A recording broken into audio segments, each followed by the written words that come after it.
Before I begin, let me speak to important news from earlier today. After 8 months of nonstop negotiation, by my administration, a ceasefire and a hostage deal has been reached by Israel and Hamas, the elements of which I laid out in great detail in May of this year.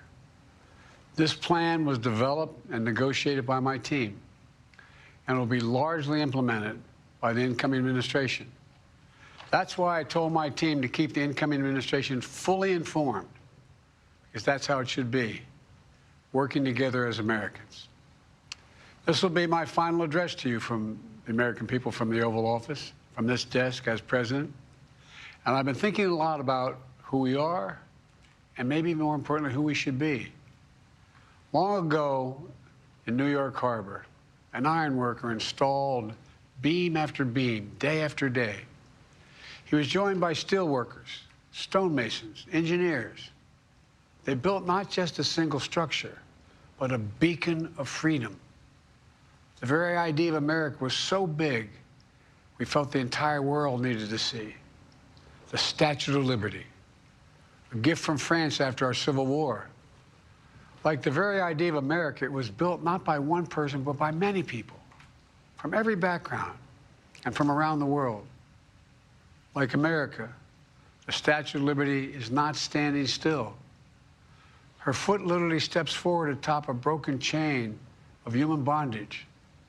She's on the march, and she literally moves. She was built to sway back and forth to withstand the fury of stormy weather, to stand the test of time because storms are always coming. She sways a few inches, but she never falls into the current below. An engineering marvel. The Statue of Liberty is also an enduring symbol of the soul of our nation. A soul shaped by forces that bring us together and by forces that pull us apart. And yet, through good times and tough times, we've withstood it all. A nation of pioneers and explorers, of dreamers and doers, of ancestors native to this land, of ancestors who came by force. A nation of immigrants who came to build a better life. A nation holding the torch of the most powerful idea ever in the history of the world, that all of us are created equal, that all of us deserve to be treated with dignity, justice, and fairness, that democracy must defend and be defined and be imposed, moved in every way possible. Our rights, our freedoms, our dreams. But we know the idea of America, our institution, our people, our values that uphold it are constantly being tested.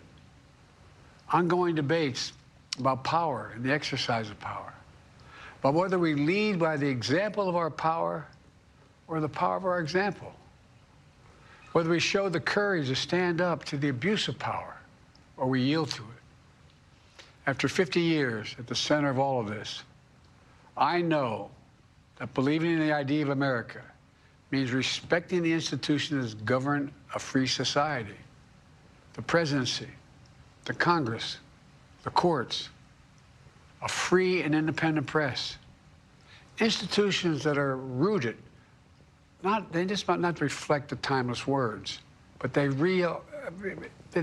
echo the words of the Declaration of Independence. We hold these truths to be self-evident. Rooted in the timeless words of the Constitution, we the people.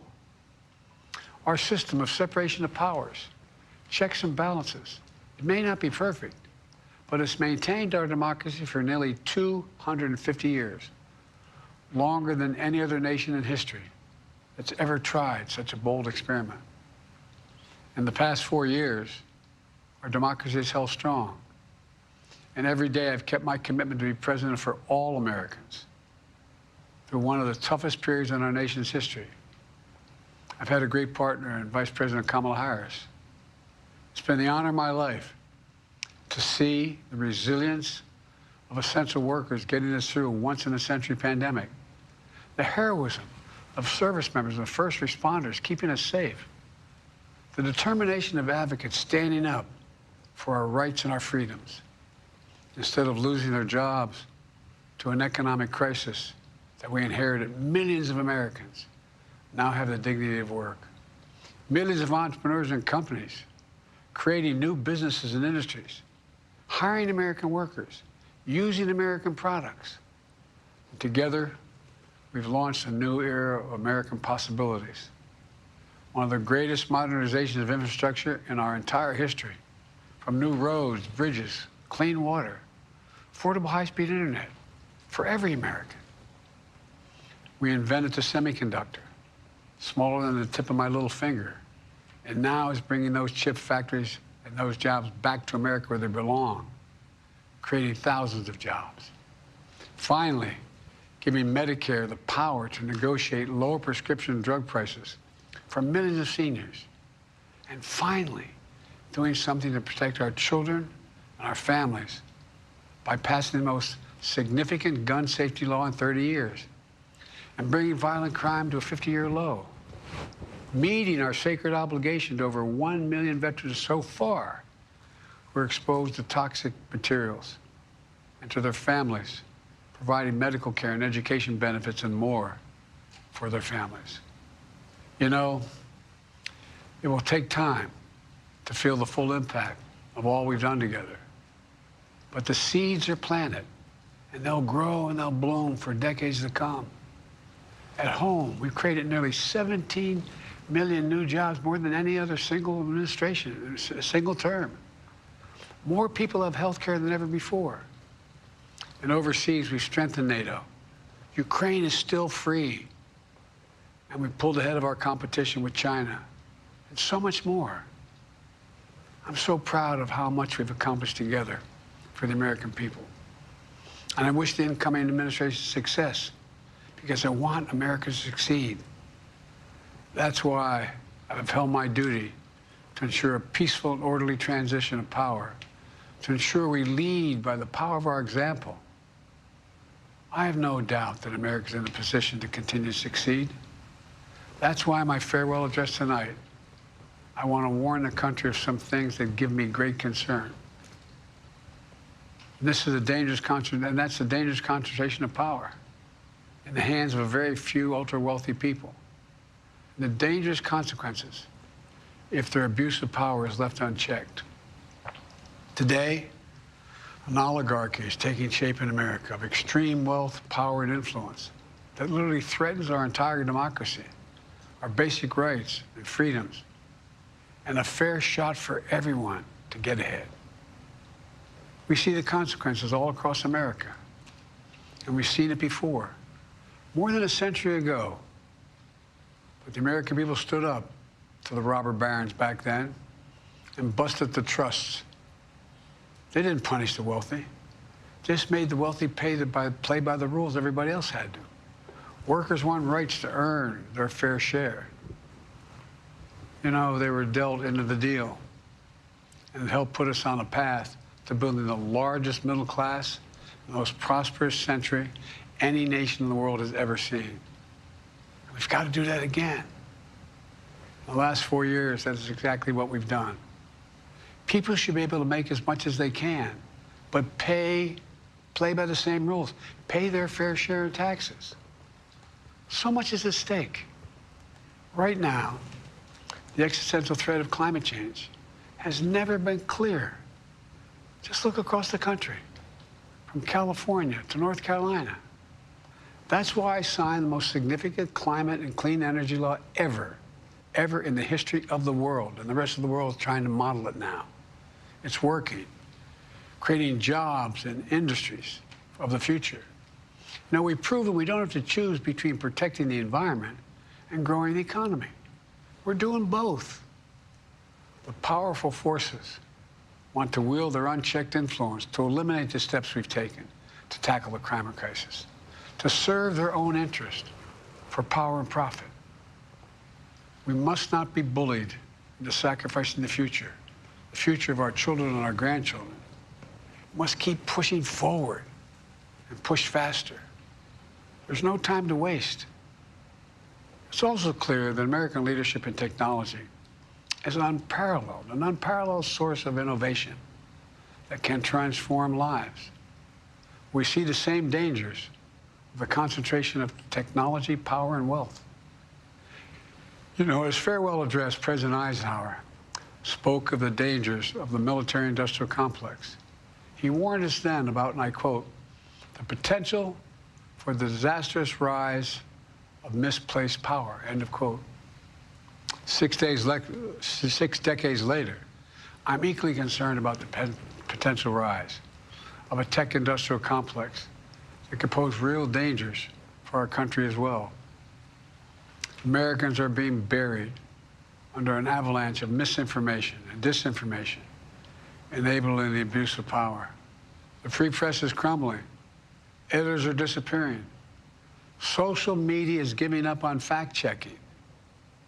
The truth is smothered by lies told for power and for profit. We must hold the social platforms accountable to protect our children, our families, and our very democracy from the abuse of power. Meanwhile, artificial intelligence is the most consequential technology of our time, perhaps of all time. Nothing offers more profound possibilities and risks for our economy and our security, our society, for humanity. Artificial intelligence even has the potential to help us answer my call to end cancer as we know it. But unless safeguards are in place, AI could spawn new threats to our rights, our way of life, to our privacy, how we work, and how we protect our nation. We must make sure AI is safe and trustworthy and good for all humankind. In the age of AI, it's more important than ever that the people must govern. And as the land of liberty, America, not China, must lead the world in the development of AI. You know, in the years ahead, it'll help to be, it's going to be up to the presidency, the Congress, the courts, the free press, and the American people to confront these powerful forces. We must reform the tax code, not by giving the biggest tax cuts to billionaires, but by making them begin to pay their fair share. We need to get dark money. That's that hidden funding behind too many campaigns contributions. We need to get it out of our politics. We need to enact an 18-year time and term, for the strongest ethics reforms for our Supreme Court. We need to ban members of Congress from trading stock while they're in the Congress. We need to amend the Constitution to make clear that no president is immune from crimes that he or she commits while in office. The president's power is not limited. It's not absolute, and it shouldn't be. And in a democracy, there's another danger to the concentration of power and wealth. It erodes a sense of unity and common purpose. It causes distrust and division. Participating in our democracy becomes exhausting and even disillusioning. And people don't feel like they have a fair shot. We have to stay engaged in the process. I know it's frustrating. A fair shot is what makes America, America. Everyone's entitled to a fair shot. Not a guarantee, but just a fair shot. An even playing field. Going as far as your hard work and talent can take you. We can never lose that essential truth, remain who we are. I've always believed, and I've told other world leaders, America can be defined by one word: possibilities. Only in America do we believe anything is possible. Like a kid with a stutter from modest beginnings in Scranton, Pennsylvania, and Claremont, Delaware, sitting behind this desk in the Oval Office as President of the United States. That's the magic of America. It's all around us. Upstairs in the residence of the White House, I've walked by a painting of the Statue of Liberty I don't know how many times. In the painting, there's several workers climbing on the outstretched arm of the statue that holds the torch. It reminds me every day I pass it of the story and soul of our nation and the power of the American people. There's a story of a veteran. This is a veteran, a son of an immigrant, whose job was to climb that torch and polish the amber panes so rays of light could reach out as far as possible. He was known as the keeper of the flame. He once said of the Statue of Liberty, quote, speaks a silent universal language, one of hope that anyone who seeks and speaks freedom can understand. Yes, we sway back and forth to withstand the fury of the storm, to stand the test of time. A constant struggle, a short distance between peril and possibility.